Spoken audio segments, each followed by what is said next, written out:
কিবোর্ডে বাংলা টাইপ করতে গিয়ে কি মাঝে মাঝে একটু কঠিন মনে হয়? আচ্ছা, আজকের এই আলোচনায় আমরা দেখব বিজয় কিবোর্ড ব্যবহার করে কাজটা আসলে কতটা সহজে করে ফেলা যায়। মানে একটা সাধারণ ইংরেজি কিবোর্ডে ক খ গ এর মতো অক্ষরগুলো লিখতে গিয়ে অনেকেই কিন্তু একটু সমস্যায় পড়েন। এটা বেশ স্বাভাবিক একটা ব্যাপার। কিন্তু জানেন, এর সমাধানটা দেখতে যতটা কঠিন মনে হয় ততটা কিন্তু নয়। বিজয় কিবোর্ড লেআউট এটা খুবই চমৎকার একটা সিস্টেম। এটা প্রত্যেকটা বাংলা অক্ষরকে আমাদের চেনা কিউবার্টি কিবোর্ডের এক একটা কির সাথে এমনভাবে জুড়ে দেয় যে বাংলা টাইপ করাটা সবার জন্য অনেক সহজ হয়ে যায়।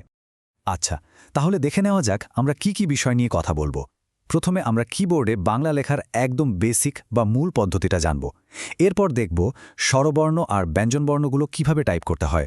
তারপর যুক্তাক্ষরের একটা গোপন কৌশলও জেনে নেব। আর সবশেষে থাকবে পুরো আলোচনার একটা সারসংক্ষেপ। তো প্রথম ধাপ, এখানে আমাদের বুঝতে হবে যে ইংরেজি কিগুলো আসলে কিভাবে বাংলা অক্ষরে বদলে যায়। এই কানেকশন বা সংযোগটাই কিন্তু পুরো সিস্টেমের মূল ভিত্তি। এই যে লেআউটটা দেখা যাচ্ছে, এটাই আমাদের গাইড। এখানে প্রত্যেকটা অক্ষরের জন্য কোন কোন কি চাপতে হবে তা স্পষ্টভাবে দেখানো আছে। ঠিক আছে, তাহলে প্রথমেই শুরু করা যাক স্বরবর্ণ দিয়ে। এগুলো তো বাংলা ভাষার একদম গোড়ার কথা, তাই না? চলুন দেখি এগুলো টাইপ করা আসলে কতটা সহজ। এখানে একটা খুব মজার ব্যাপার লক্ষ্য করার মতো আছে। দেখুন, একটা মূল অক্ষর যেমন ই, সেটার জন্য একটা কি মানে ডি ব্যবহার হচ্ছে। আবার সেটারই যে দীর্ঘরূপ মানে ই, সেটার জন্য শুধু শিফট চেপে ওই একই কি চাপতে হচ্ছে। কি দারুণ একটা প্যাটার্ন, তাই না? এবং দেখুন, এই একই প্যাটার্নটা এখানেও দেখা যাচ্ছে। যেমন এর জন্য সি আর ও এর জন্য শিফট প্লাস সি। এই যে একটা নিয়ম মেনে চলছে সবকিছু, এটার কারণেই কিন্তু পুরো লেআউটটা মনে রাখাটা অনেক সহজ হয়ে যায়। স্বরবর্ণগুলো তো তাহলে বোঝা গেল। এবার চলুন বাংলা বর্ণমালার সবচেয়ে বড় অংশ মানে ব্যঞ্জন বর্ণের দিকে নজর দেয়া যাক। এখানেও কিন্তু সেই একই নিয়ম।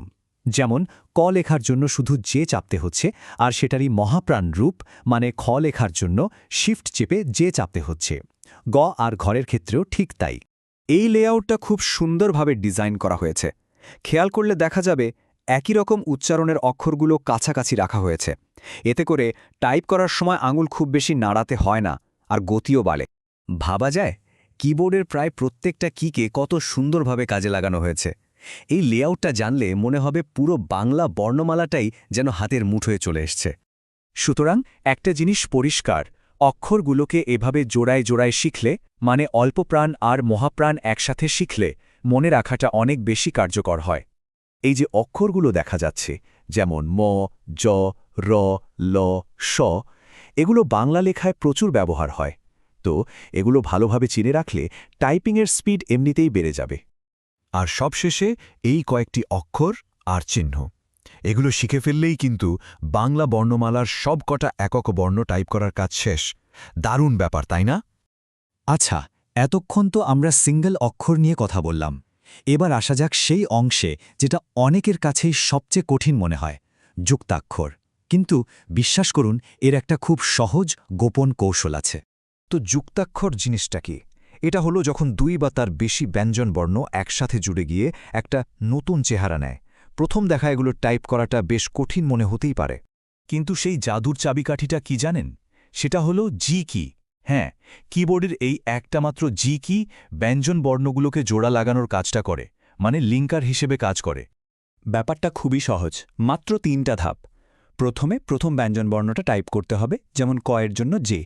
এরপর মাঝখানে লিঙ্কার হিসেবে জি চাপতে হবে, আর সবশেষে দ্বিতীয় ব্যঞ্জনবর্ণটা যেমন শ এর জন্য শিফট প্লাস এন। ব্যাস, হয়ে গেল খ।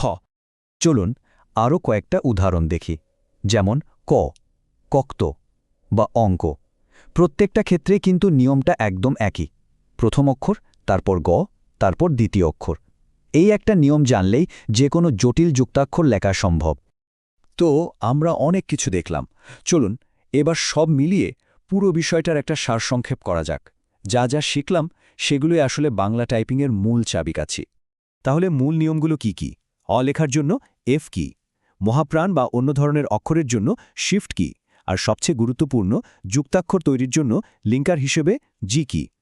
আর হ্যাঁ, নিয়মিত অনুশীলন করলে পুরো ব্যাপারটা একসময় একদম অভ্যাসে পরিণত হয়ে যাবে। তাহলে দেখুন, বাংলা লেখার বাধাটা একবার দূর হয়ে গেলে যোগাযোগের জন্য কিন্তু একটা বিশাল দরজা খুলে যায়। এখন প্রশ্ন একটাই, লেখার উপায় তো জানা হলো, এবার প্রথমে কি বলা হবে